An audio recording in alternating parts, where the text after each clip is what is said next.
hand it over to Lucy. Thanks so much for being here, Lucy. Thank you. All right, we'll get started. Welcome, everybody, and thank you for having me. So we are going to talk about healing-centered learning environments and adult education. And I've really started to try to rethink this idea of trauma-informed care into more environmental and healing-centered learning, and we'll dive into that during the course of this presentation. Because we really need to move from this idea of individual interventions with learners and students to really the environment that we're all living in. But before we jump into it, I want everybody to just take a minute and to ground and regulate. We're going to take some deep breaths. You can choose to breathe with the image on the screen or not. I know I can speak for myself. When this is an option for me, I have a tendency to pretend like I'm doing it, but actually just keep doing my work or tend to be distracted. I want to encourage all of you to just spend a moment to really focus. It can be kind of crazy weeks, and this really allows us to let go of what's going on outside and refocus into the space.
Okay.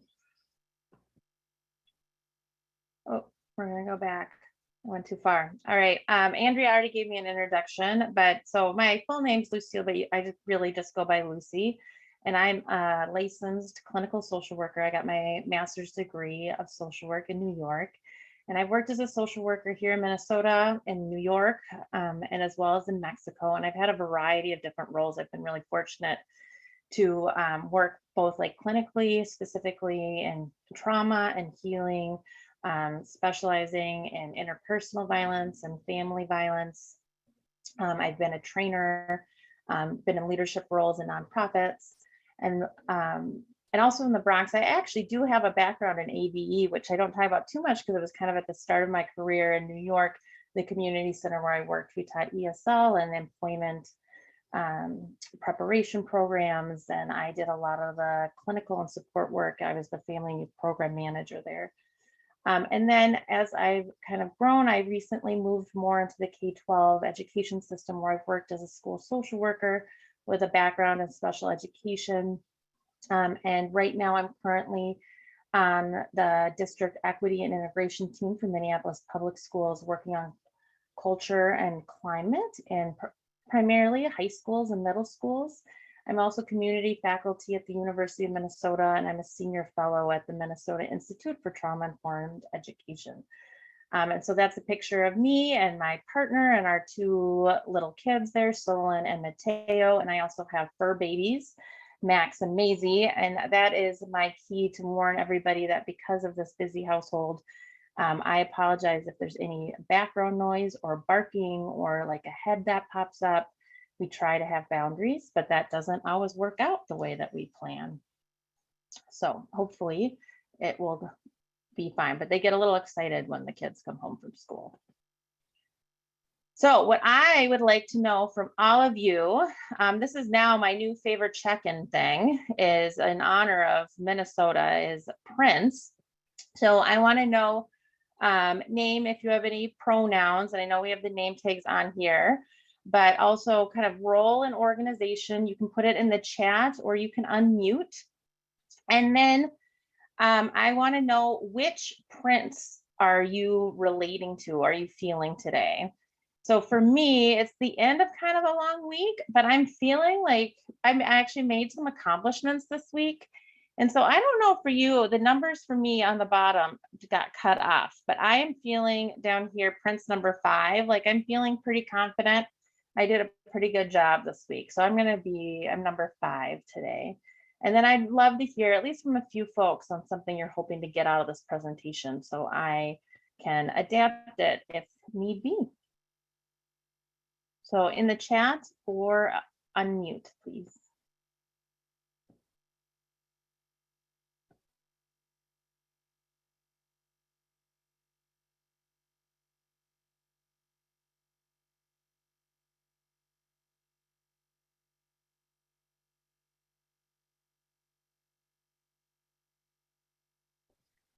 So we've got, it's a 1 because the sun is shining and it's Friday. I'm feeling that. I appreciate you all sitting on a webinar on a sunny Friday afternoon.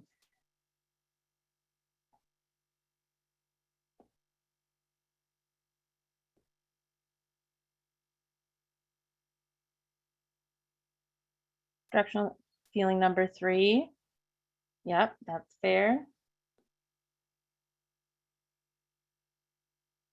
Number 6, yeah, I've been there.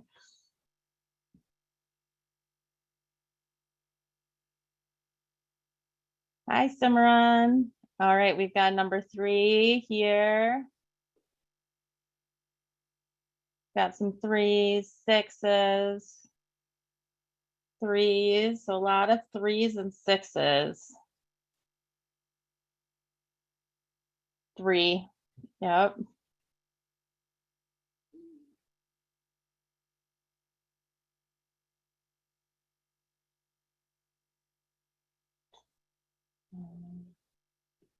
And anything in particular folks are looking to get out of today?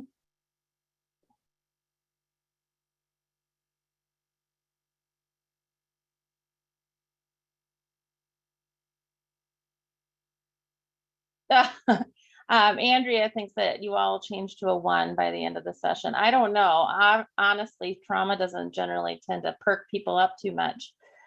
We have another 3 right now. Teacher in Virginia, welcome.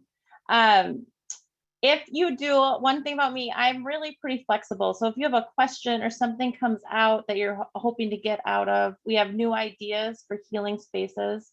That's great. Thank you, Cindy. Please feel free to like unmute and ask questions. You can put them in the chat. I really, I want this to be as helpful as possible. And so as much kind of feedback and we can move it around a little bit to be applicable to what you all need. And then I need concrete strategies to share with our adjuncts, better to meet the needs. Bit of a sponge today. Oh, happy birthday. Learn something useful. All right, that sounds good. Thank you, everybody. Okay, so today, this is part 1 of 2 sessions. This session, we're really going to ground ourselves in the neuroscience of both stress and trauma and how it impacts our brain, body, and learning. And then next session, we're really going to look more at those concrete tools. And we do this because this is really the foundation for the next session. What it means to create a healing centered environment is that all of our choices, all of our decisions, all of the situations that come to us that you can't plan for, because there is a lot, need to be informed by the information that we're going to cover today. So stick with me, and we'll get to some concrete things as well. I think you will leave with some brain-based strategies. And we're also going to talk about compassion fatigue, because as teachers and educators and social workers and program managers, there's a tendency to always look at how we care for others and not care for ourselves. And when we do that, we aren't able to care for others.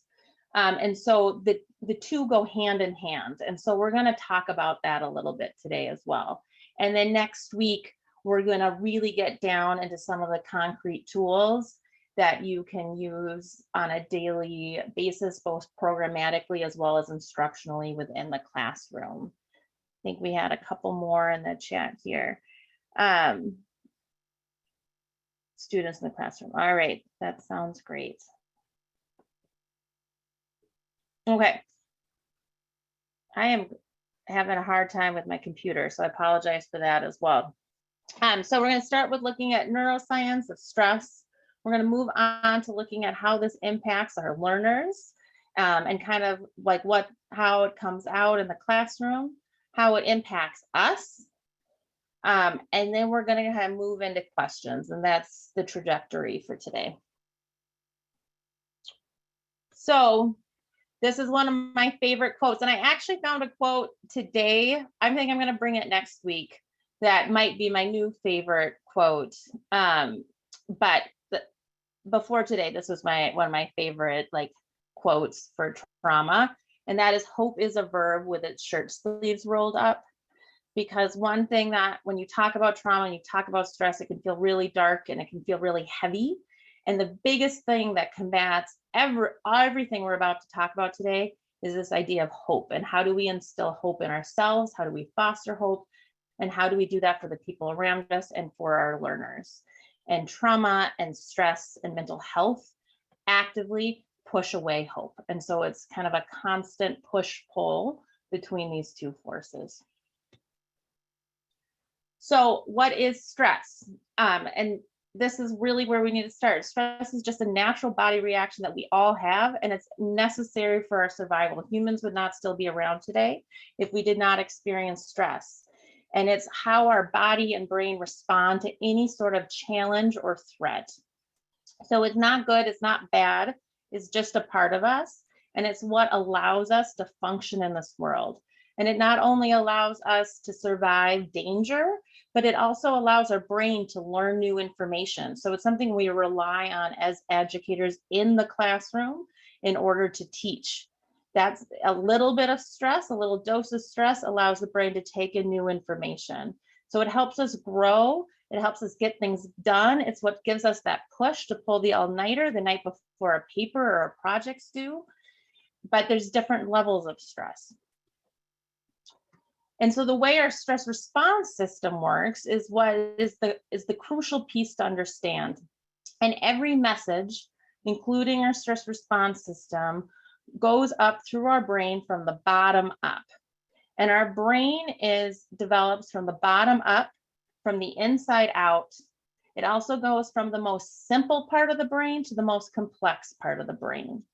So every message we receive has to go through the dumbest part of our brain to get to the smartest part of our brain, which is why we have so many misunderstandings.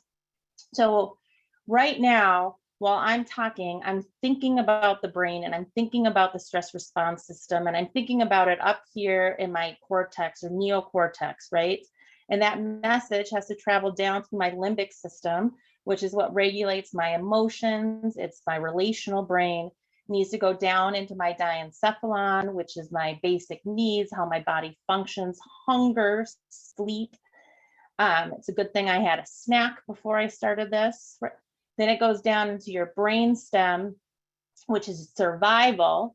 And then it goes out, and these messages are now going up through your brain stem, diencephalon, limbic system, and neocortex. And so it has so many opportunities for it to get stuck or trapped if any aspect of these parts of our brain are kind of offline or dysregulated. And as you can see, your brain stem is closer to your body than it is to your thinking brain, right? Your limbic system is right next to your diencephalon. So that's why we get hangry, right? So like if I don't eat, I might get crabby, even though I know realistically I'm being irrational. I'm still gonna feel that way, right? Because that message is getting stuck right there between my diencephalon and my limbic system. And that's the same thing with our stress response system.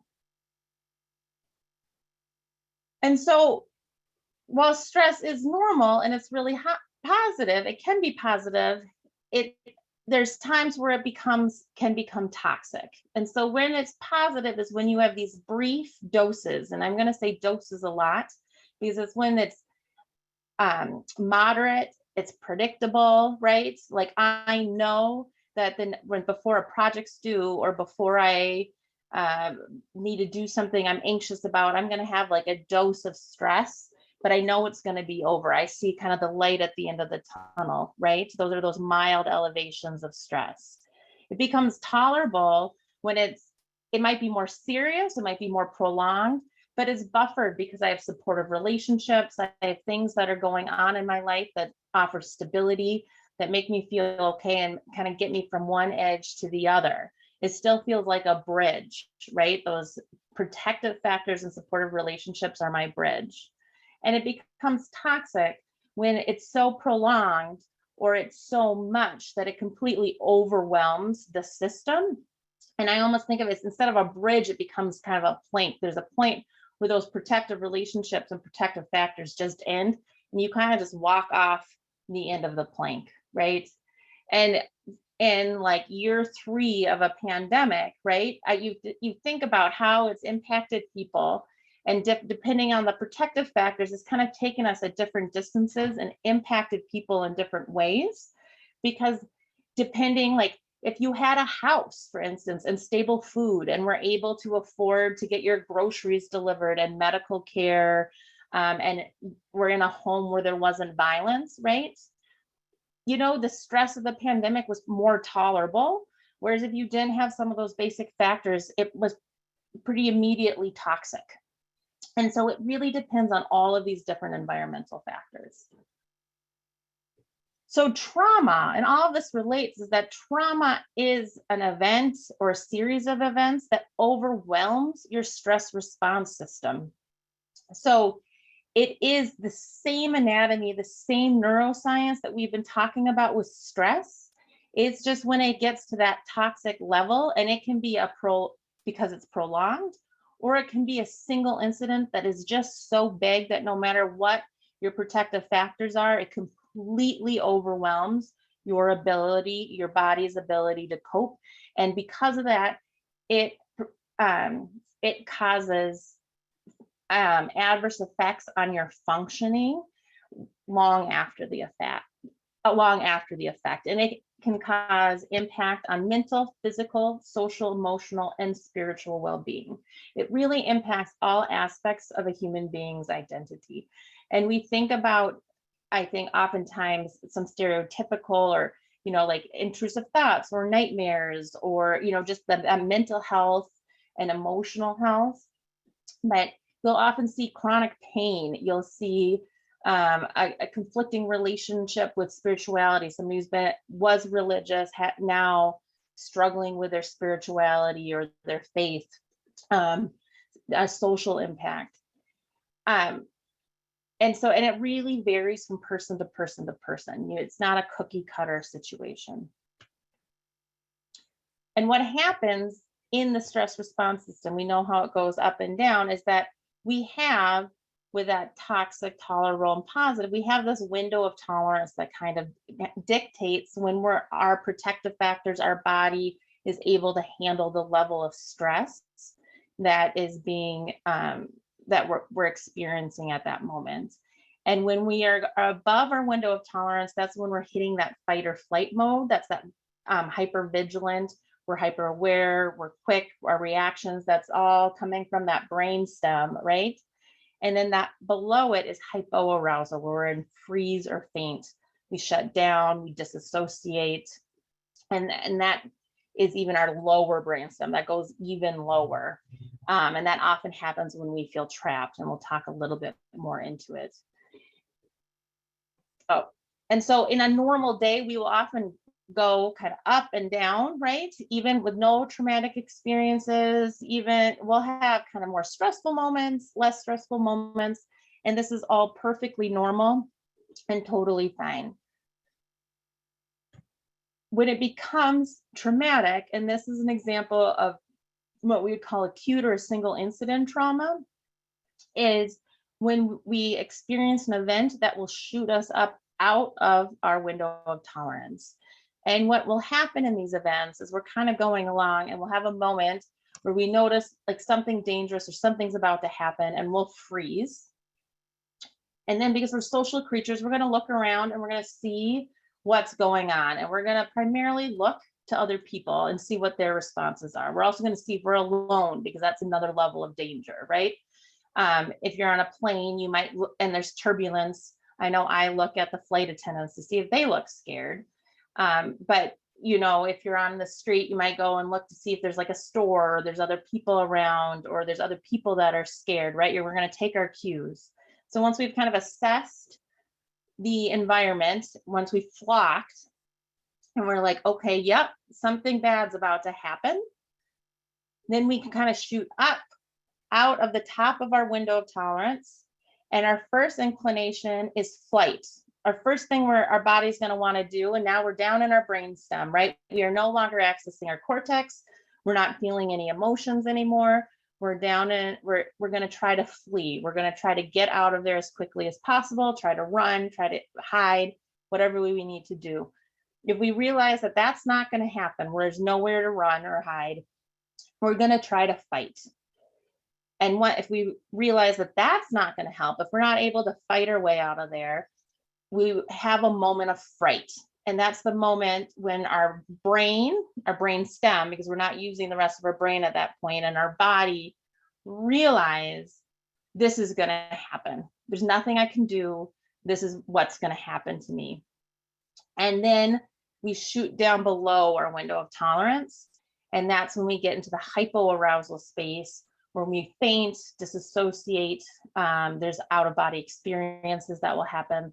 This will often happen with sexual assault or real kidnapping, anything that involves being trapped where you can't leave.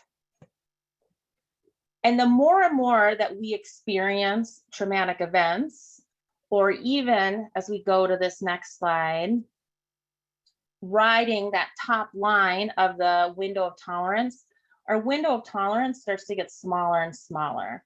And this isn't something, this is just kind of a picture representative. So this isn't something that we can just like measure in our brains. This is more metaphorical, but our window of tolerance gets smaller and smaller because it reflects our learned experience of how safe the world is. So if I grow up in a neighborhood with a lot of neighborhood violence, and Andrea grows up in a neighborhood with no neighborhood violence, right? And we're sitting here and there's a loud bang, my first response might be that it's gun violence, while Andrea's first response might be that it's fireworks. And that's just because of where we grew up, right? And so my stress response system is going to react very differently to Andrea's to the exact same noise. So you will see in your students, you'll see in yourself that the more and more experiences you have, or the more experiences of a lack of safety you have, or the longer you work in a field helping others that have experienced trauma, which we'll get into, the jumpier you get and the kind of the less safe you can start to feel. And this is really important when we're talking about how we take care of ourselves, because the way we see the world is different. So then the second type of trauma that we're looking at here, this is called chronic or complex trauma. And that's where, and this is not reflected in the DSM-5, we cannot diagnose this. The mental health field is not caught up to what we know about trauma.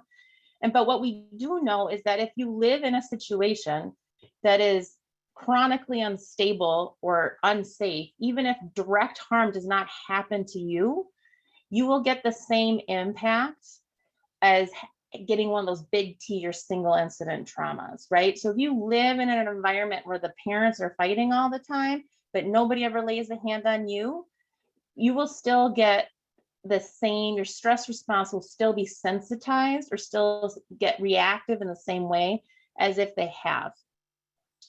And as a therapist, I can tell you, it is much harder to treat, actually, especially when this is something that's happened since early childhood, because it's very hard to support somebody in returning to a sense of safety when they've never actually experienced a sense of safety.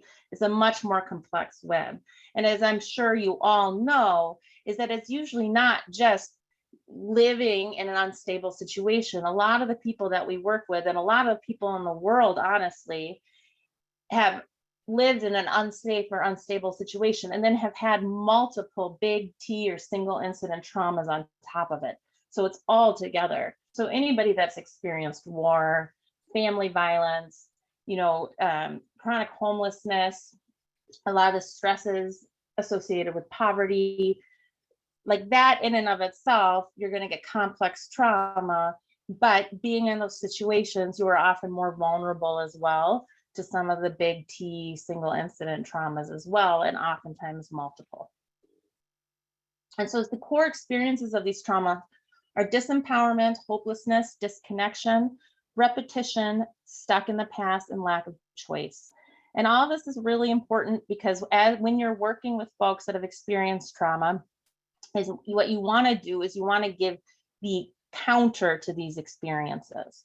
So you really want to focus on creating an environment where you're trying to empower people. You're trying to create connection between people.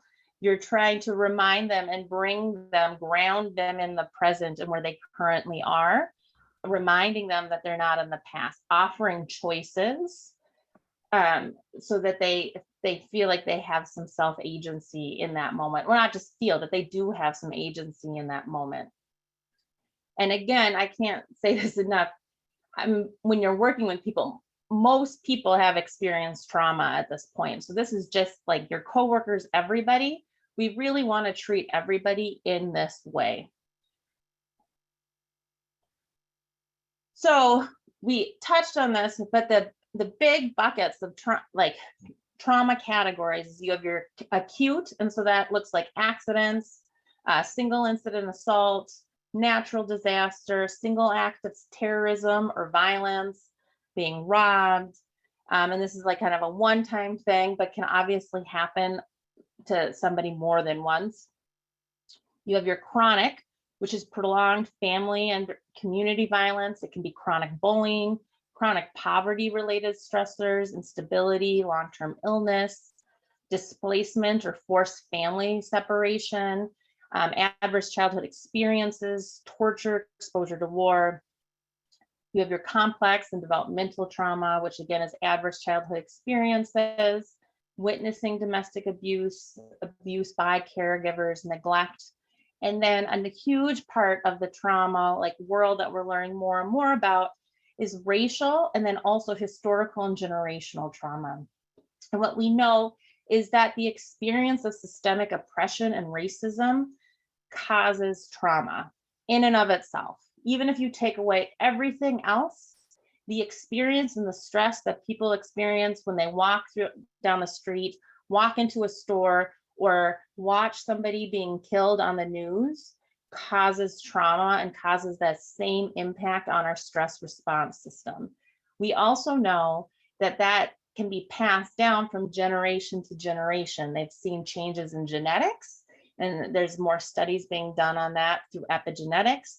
It can also be changed because the way we respond to trauma and how we're healing we grow up around that. And so Resma Menachem, who's local, and he talks about this a lot, he says that when you take family trauma or cultural trauma of a group, and you take that group out of the context of that original trauma, you start to label that as their culture, right? And so we start to stigmatize whole groups of people based on a trauma that they've experienced. And I think that's a powerful thing to think about when you think about different groups and stereotypes that we have about them. Hold on, I lost my mouse. Is everybody here familiar with adverse childhood experiences? Can I just get like a thumbs up or a yes in the chat, or really anything? Yep. Yeah, I know you are. Anybody else? Yes. Because I didn't include it here. No. Okay. So I did include it here because we would need like an entire other hour, and I never know who knows about it and who does not. So if you don't know about it, what I would like to encourage you to do is to look up adverse childhood experiences.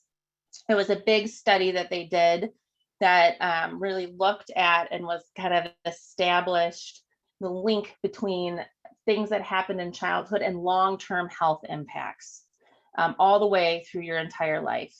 And it was an incredibly white and middle to upper middle class study.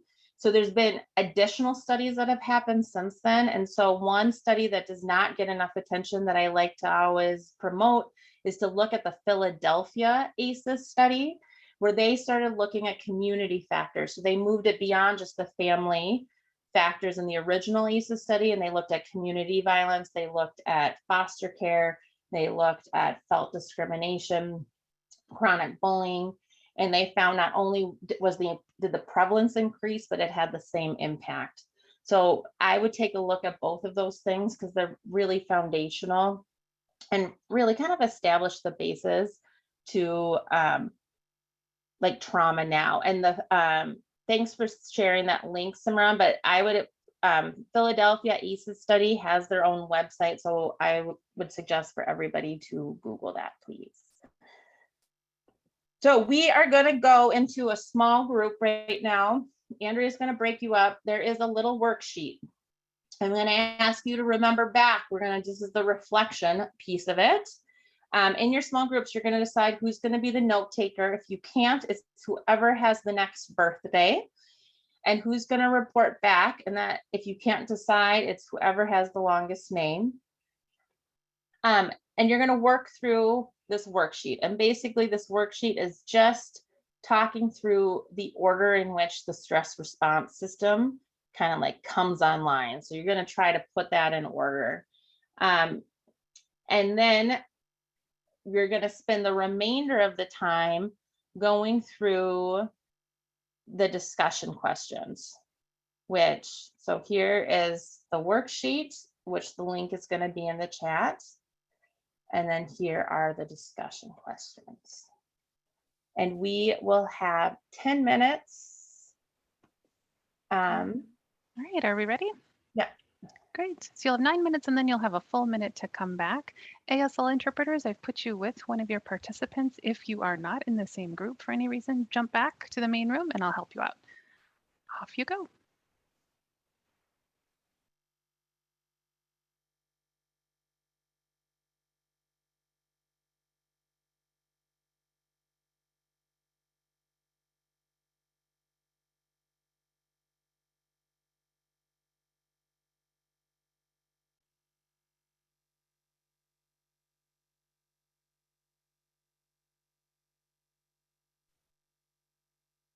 All right, so welcome back.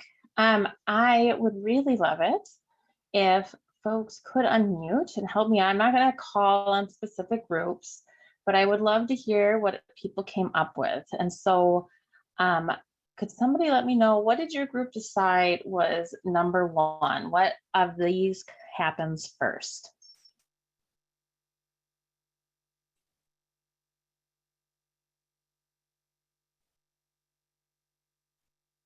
I'm a therapist, so I'm very good at sitting in uncomfortable silence. I've made not a lot of money, but I've made some money. I'm a social worker. Interaction with a student. Thank you, Christy. So yeah, so you're interacting with a student who becomes agitated and starts to yell at you, accusing you of purposefully not helping them. I know this has happened to me before. So what happens next?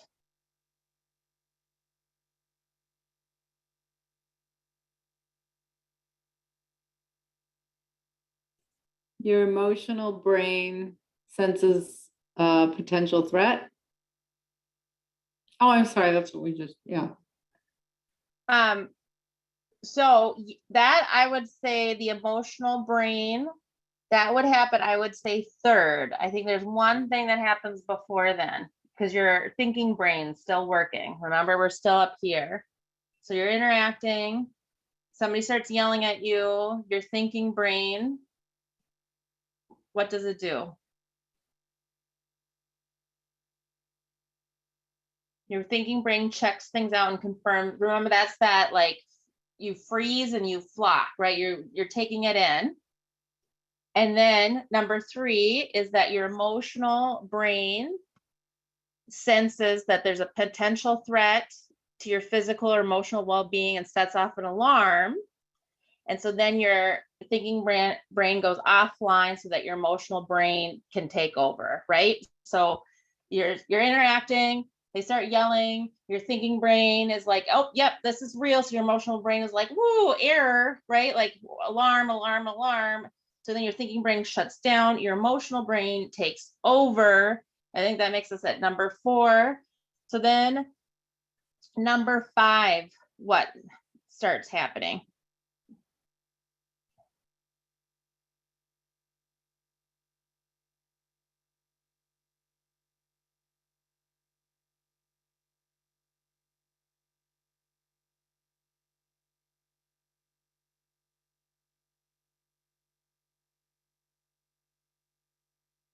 This one's tricky because it's kind of like going between 2.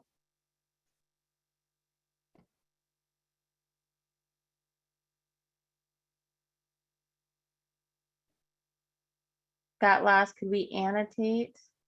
So fight, flight. So yeah, so your thinking brain goes offline, so emotional brain can take over, right? And then Aaron says, so then your fight, flight, freeze response is initiated, right? And I would break this up. It's not your freeze response. It would be your fight or flight response is initiated. And so then once your fight or flight response, so that's number 5, fight or flight response is initiated, then what happens?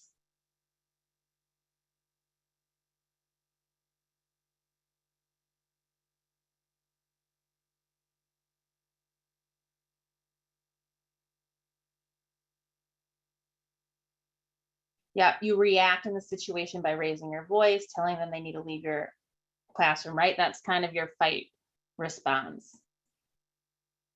Okay, yep. So, okay, yeah, no problem. We can do that. Let's just finish it. So you react by raising your voice and telling them you need to leave the classroom is 6. And then what's number 7? What happens at the end?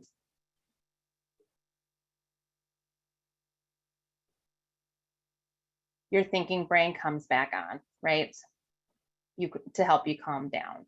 So I can't write on the slide, so note to self, I might use like a Jamboard or something next time. But so your thinking brain checks things out to confirm that the threat is real. That would be number 2.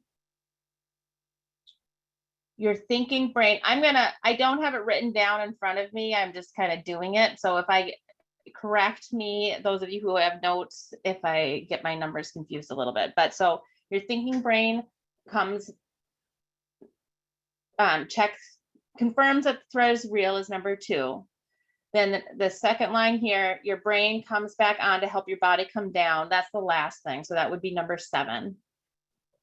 You're interacting with a student who becomes agitated and starts to yell at you. That's the first thing. That's the triggering event.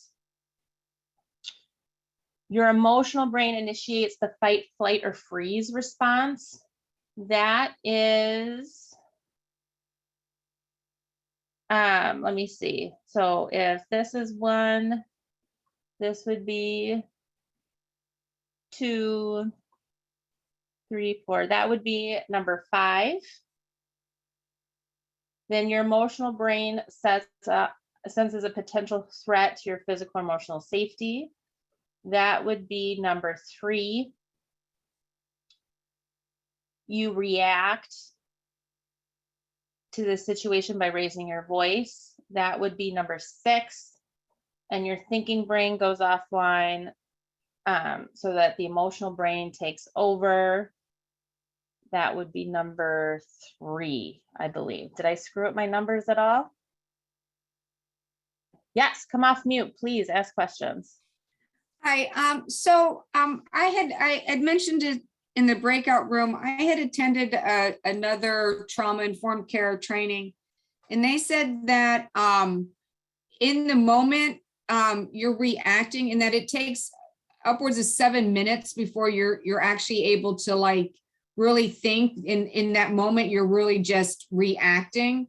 And so I pushed for our group towards that you're thinking the brain checks things out to like later in it, because you're actually thinking, whereas the others were more reactive and responses. So I see what you're saying, but I guess what I got stuck on was the thinking brain and that conflict with what I was told in that other training. So now I'm wondering if that is correct. No, what you're saying, it's correct. I think so the thinking brain, it goes offline, right? Right. And then it will take a while for it to come back on. And it varies from person to person, but it can take significantly longer than 7 minutes. It can take a very long time. So that's why I was wondering that your thinking brain checks things out and confirms that it's real. I thought that would be later in number 2. Oh, so so when the person starts yelling, so this happens really quick. So remember when we were back on that, I'm going to go back really quick. Okay. Okay. Because I think this will be the easiest way to explain it. So you see right at the beginning here, like you're going along and a threat happens, and this will happen really quick, but you'll like have a moment where you freeze and you'll flock. So your thinking brain hasn't totally shut down yet. Your thinking brain looks and is like, is there a threat? Right? Okay. And if the danger is real, then the alarms go off and then your thinking brain shuts down. Does that make sense? Yes. That's perfect. Thank you. Really quickly. So it's the same thing that you learned before, right? I wouldn't get I think it's the 7 minutes. It's good as a guide for how long it can possibly take, but I wouldn't be too stuck on that because it can take a really long time. And when I used to do couples therapy, I would tell couples to give each other at least half an hour. And for people who experience trauma, people need much longer than that as well. So you have to really be patient before the brain comes back online. Okay. That's a question. Yeah. Yes. I'm curious, could you talk some about, I'm thinking back to some previous training also where talk about, where folks are kind of under chronic stress or have extended trauma, and that they just kind of stay in that thinking brain, they just kind of stay in the threat is real place. And so is that process still part of that then, or does it bypass that? Yeah, I will take, this is actually kind of connects into where we're going to, but I'm going to just go back a little bit and just bring us back to like, so if you hold this window of tolerance where you're just constantly on there, like if you're on the top part, it takes pretty much nothing to get you over it, right? Which means your thinking brain might be barely online or not online at all, right? Like you might be constantly in a state of alarm or fear, right? And that does happen. Does that make sense? Yes. So you might not, so if we go over here, you might have to move that whole pink curve up significantly. Does that make sense? Or that black line down. Yeah, that helps. Thank you. Okay. And so, and this actually connects, I'm going to just move us forward because of time, but so the impact on learners, we've talked about this a little bit, but we're going to just bear with me because we're going to kind of circle back to your question, Cindy. But the impact, the effect of trauma on learners or all of us is that it's a very complex web. So it depends on what the stressful event is, right? And each individual is going to be impacted differently. And it's going to depend on your mental health prior to that event and your environment, the risk and protective factors around you, which we've already kind of talked about. And there are certain events that are so extreme that they're likely to traumatize pretty much everybody, right? You can imagine that, like torture, for instance. But there's going to be kind of a different impact depending on what people's life experiences are, how big their window of tolerance is, the setup, the relationships that they have, right? So like a good example is for 2 therapy clients I had when I was a director at Domestic Abuse Project.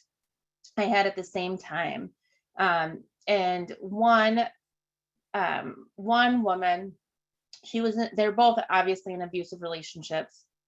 And one woman was in an abusive relationship. They had a child together. She had some abuse and neglect growing up, but had some sense of safety as well. Had this abusive relationship, was in a currently a healthy relationship, was financially stable, didn't have to worry about housing or anything like that. Just like primarily the primary traumatic event was this 5-year relationship where she had her child. The other person that I was working with, right, she was in and out of the foster care system, had a lot of early developmental trauma, and had a series of abusive relationships with multiple partners who were still attempting to abuse her through the custody and child protection system, right? When an event would happen, right? Like my client A, like, like running out of gas, for instance, she would have a lot more reserves to draw on, right? If her car broke down on the side of the road, she had a partner she could call, she had the financial resources, right? It wasn't necessarily a traumatic event. But for my client B, and I'm thinking of this car breaking down the side of the road because this happened to her, that was a traumatic event because she had her kids in her car, she didn't have the money to pay for it, and she had child protection breathing down her neck with like 2 abusive partners that were trying to take custody of her kids that were going to take advantage of this, saying that she couldn't keep her kids safe because they were stranded on the side of the road and she didn't have the supportive network for somebody to come and pick her up, right? So one event is going to look really, really different. And the way myself as a therapist handles that with clients and the way that the treatment works is going to look really, really different, right? So for client A, we did EMDR. It was fairly straightforward, and she had been through it, like, don't get me wrong, right? And she had a lot to work through, but it was much more like A, B, C, like we worked through the stages and she did really great work and we progressed. But with the client B, it was much more complex and there was grief and loss work, and we like slowly worked through and sorting it through and had a lot of pauses and stops to respond to what's going on in their environment. So the impact of events is going to look really different depending on your lived experience and your current situation. But these are some of the many different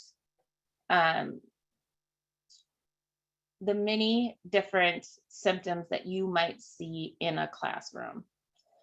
And so you can have those hypo vigilance, so hypoarousal, depression, disassociation, little or no memories, just hopelessness, numbing, loss of interest. So just, students zoning out or not engaging, which is very easy to personalize as a teacher.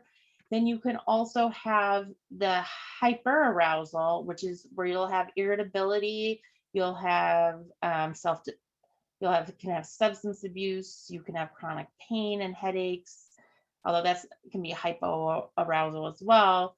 You can have, anger, startle response, intrusive memories. So it can run this whole gambit, and all of it can be really disruptive to the classroom experience, both for that student, for the other students, as well as for the teacher. So, and it's very easy as a teacher, as an educator, to personalize them, which is where we can get into some trouble. And so this is what I was referring to, Cindy. So this is state dependence. And this is a concept that Dr. Bruce Perry talks about a lot, that I think is really important to understand. So depending on our level of stress, we operate using different parts of our brain, and our body operates differently. And so when we're in a calm space, that's like no stress, that's really reflexive and relaxed, we're able to have abstract thought, we're using our whole brain, we're able to commit information to our long-term memory. There's the alert state. where it's more concrete thoughts. It's like that small doses of stress. We're able to take in new information. We're kind of using our subcortex, that lower part of our cortex. Our limbic system is kind of getting online a little bit. Our time is measured in days and hours. It's a tolerable small dose of stress. Alarm, which we kind of talked through in that activity we just did, that's where we move down into the emotional brain using the limbic system. Our time is measured in hours and minutes. We're not thinking beyond that. So if you're talking to somebody who's emotional and you're talking about a week from now, they are not going to connect with what you're saying. And we're starting to ride the edge of that window of tolerance, right? And we're no longer using our thinking brain. Our heartbeat actually changes. There's so much, there's like a whole grid. You can actually see where people are at based on their heart rate as well. Our whole physical body starts changing. Your alert stage, you're moving down into your brainstem. You're going into survival mode. Your time is more measured in seconds and minutes. You're up in that hyperarousal. So you're using fight and flight at that point. And then you get to terror, which is when you're in your autonomic nervous system. So that's when you go straight back down under, right, into the faint. That's when you are trapped. It's survival. You have a loss of sense of time, sometimes a loss of consciousness. It's reflexive. You're not even in your brain anymore. So what you're saying, Cindy, is that there are people who start their day, live their day in the alarm state, right? And so if that is your student, if your student's arriving in your classroom in the alarm state, they are not actually able to learn yet until you help them like kind of ground and relax. That's why this information is so important, because what you want to get in the habit of is having a rhythm between the alert and calm. You want a small dose of the alert to get in that new information, and then you want to have some time in a calm state where they can relax and they can reflect on the information that they're taking in. So if you've had students who've experienced a lot of stress and trauma and come in an alarm or even an alert state, some of the schools that I've worked in, most of the students come in an alert state. You actually might need to start with a lot of work of creating a sense of safety, of grounding, of getting people back into their bodies so that they're able to learn. Because if you jump straight into learning, they're not accessing their reasoning brain at all. The other thing that you need to be aware of, well, actually, I already covered this. We'll get into the other piece of it. So calm is when you remember, alert is when you learn new information. Alarm, what you need is you need to relate with somebody. You need to feel cared for. You need to have your emotions acknowledged. Alert and terror is when you need to be regulated. You need to be brought back into your body. And oftentimes you need some space. So we're just going to take 5 minutes. I'm being very conscious of time right now because I think, but I want us to take 5 minutes. I'm going to put a little bit of music on in the background and just on your own reflect or journal both how you look in each of these stages. It's very important to understand how you look, but then also how do your students and also how do your colleagues, or if you are in a supervisory role, how do the people you supervise look in these stages? Because if you have a teacher coming in and they're in an alarm stage, you might need to spend some time getting them classroom ready as well. And then what do you need at each stage, and what about your students in order to be responsive? So we will start the time right now, and I will play some music if it ever loads.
don't know why it keeps going out of the slide mode. My computer's loading very slowly, so I apologize for that.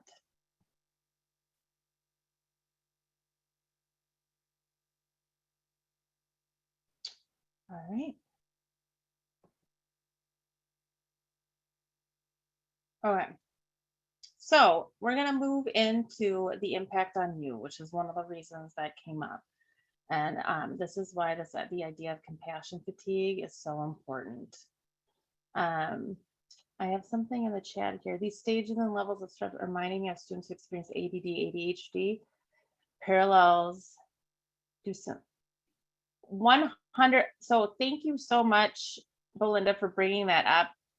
ADD and ADHD, I don't have it in the slide. I've used it in others, but I have a Venn diagram I like to use of ADHD and trauma and the ways in which they overlap.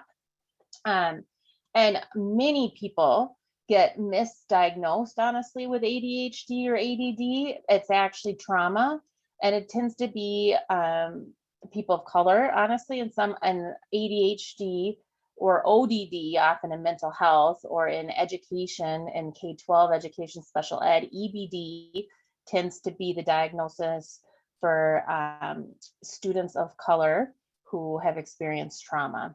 And so there's a lot of ways in which that racism and discrimination plays out in the system as well. So sometimes it is, ADHD and ADD. Sometimes it's trauma, and sometimes it's a mix of both, and it can overlap a lot. But you are also correct that a lot of the same strategies work well with both. And one thing that's really great, a positive thing, and we'll talk more about strategies next week, is that things that work well with people who've experienced trauma and high amounts of stress are good for everybody, partly because most people have experienced trauma and high amounts of stress, but also it's just good for human beings. We all need to heal in some way. And so it's just strategies to use with everybody.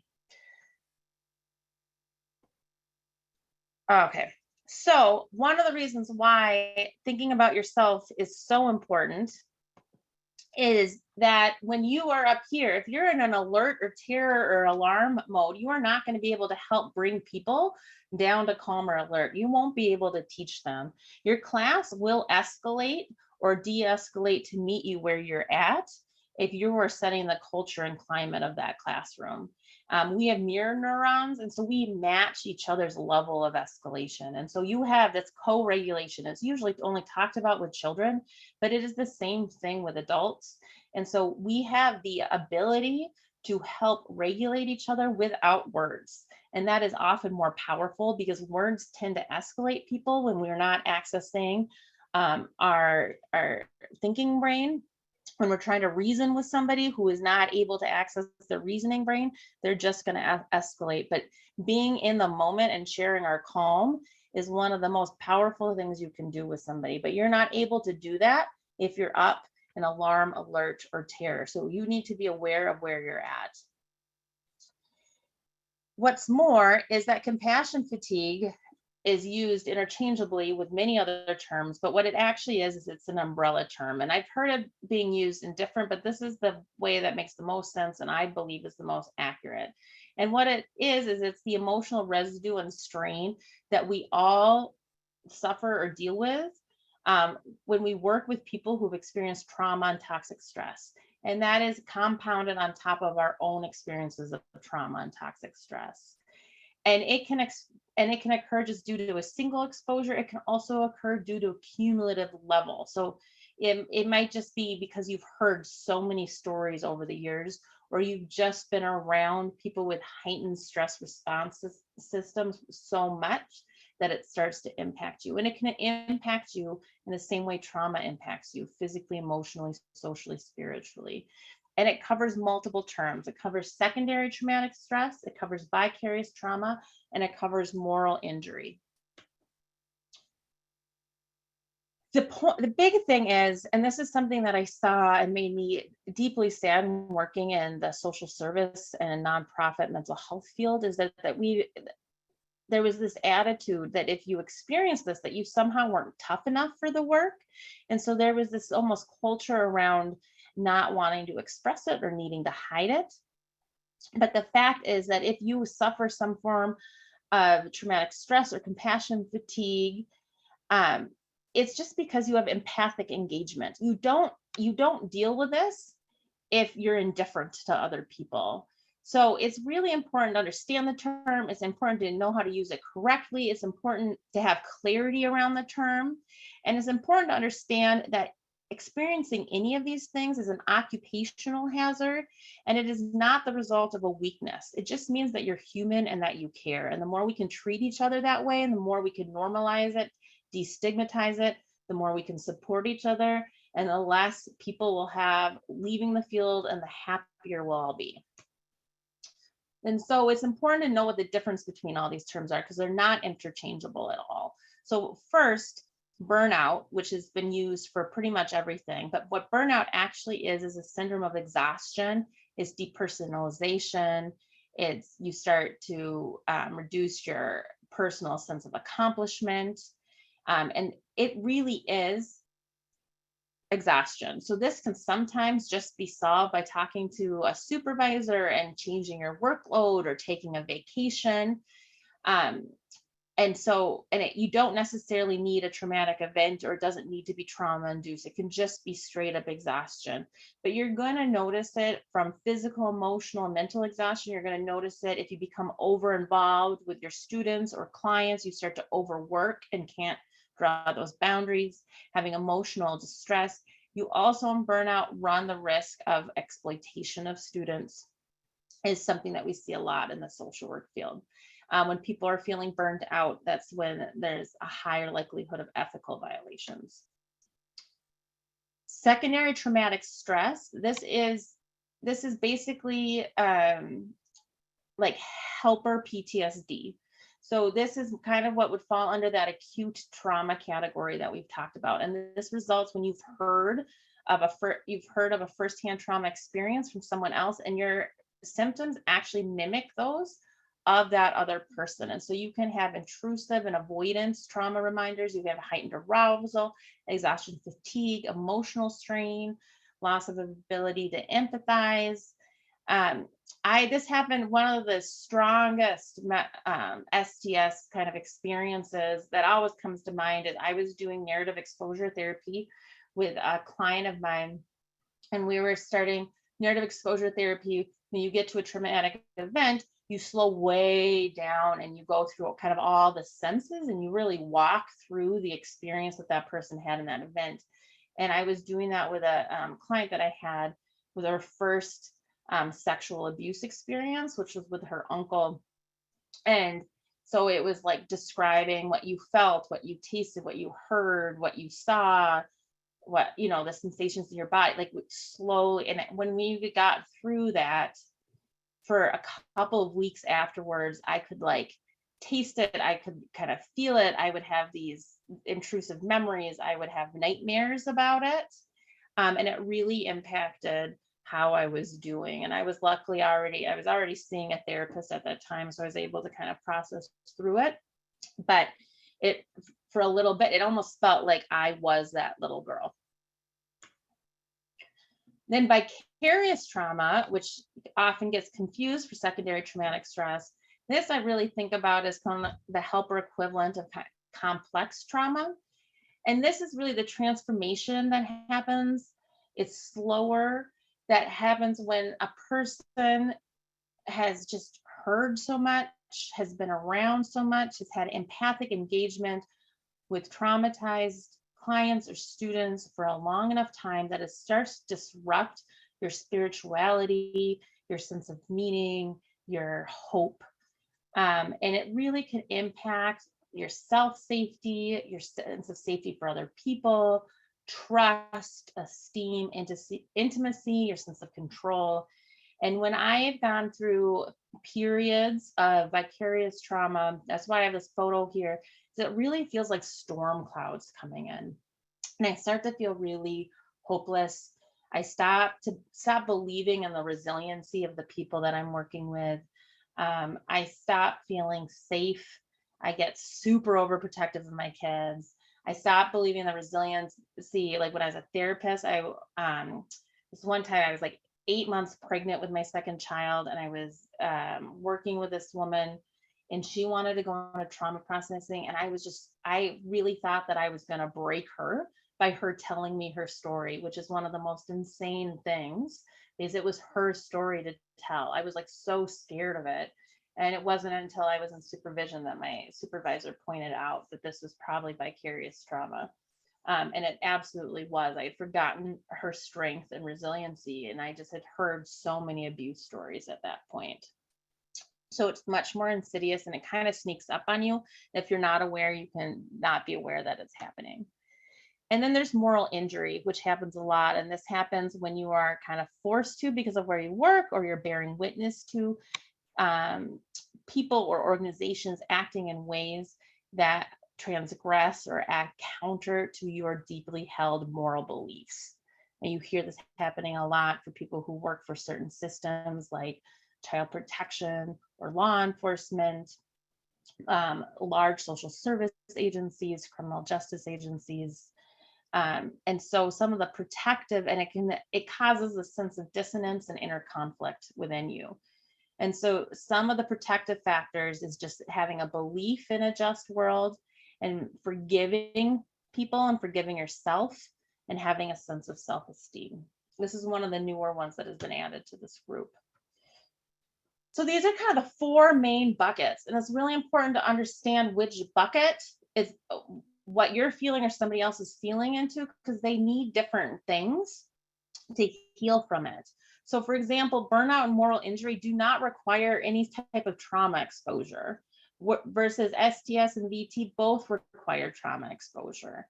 They have different core features and different primary causes, and they have different primary interventions. So burnout, you're looking more at workload management. Moral injury, you really need to focus on meaning making and what's important to you, and being able to forgive yourself. Secondary traumatic stress, you might need some mental health intervention or support from a supervisor or support from a colleague. And then vicarious trauma, tangible acts of care, and then meaning making is also really important. And just really taking time and taking care of yourself and remembering why you do this work. And for me, it's really powerful just to almost take extra time to focus on and almost meditate on just like the resilience and good that is in the world, because I tend to forget it. So what can we do about all of this?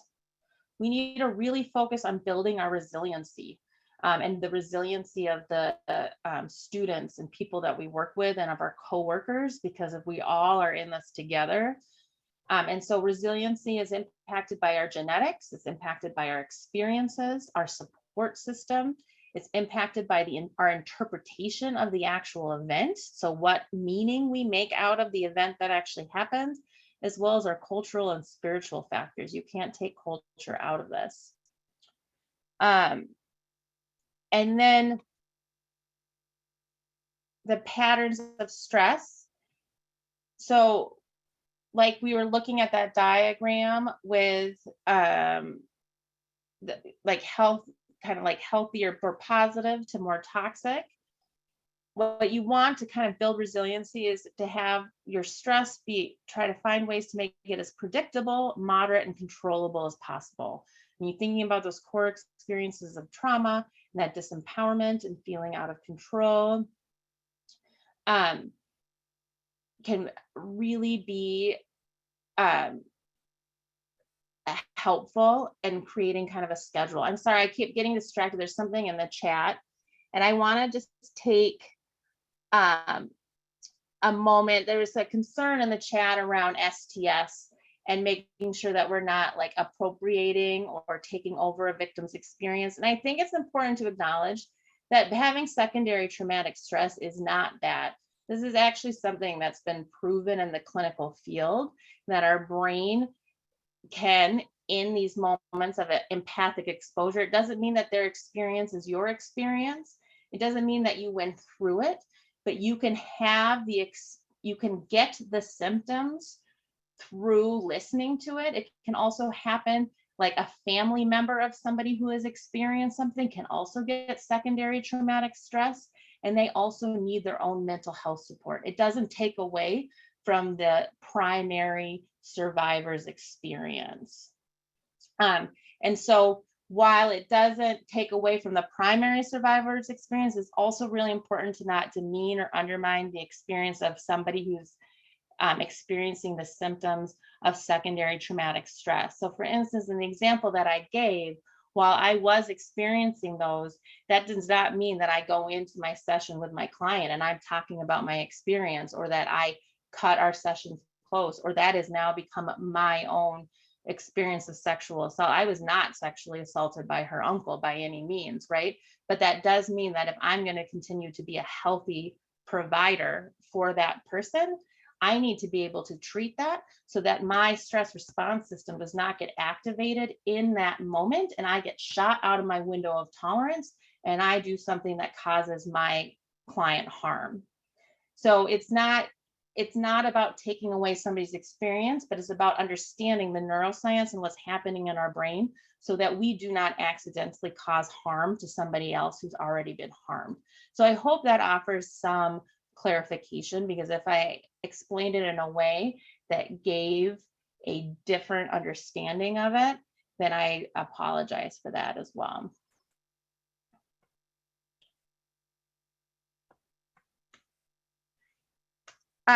So the other biggest thing is compassion satisfaction. And we're right at the end. And so I'm just going to shoot through this and give you a resource to do on your own. Compassion satisfaction is the pleasure and fulfillment that we receive when we're doing the work. And that is one of the biggest pieces to combat some of these other things. And that to also think so much is like just go and do self-care and do some yoga. That's not enough because there's a lot that's going on. And so you really need to find ways to nourish yourself in a holistic way and find ways to nourish yourself intellectually. Think about your environment and structure. How are you building in that predictable, controllable doses?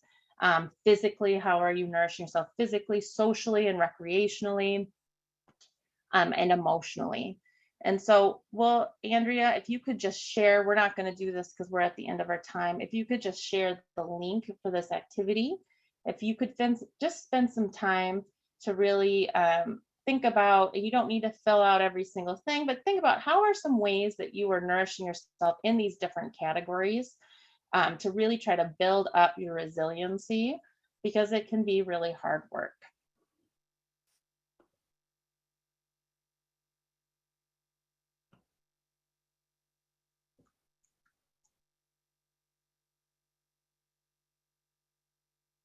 All right.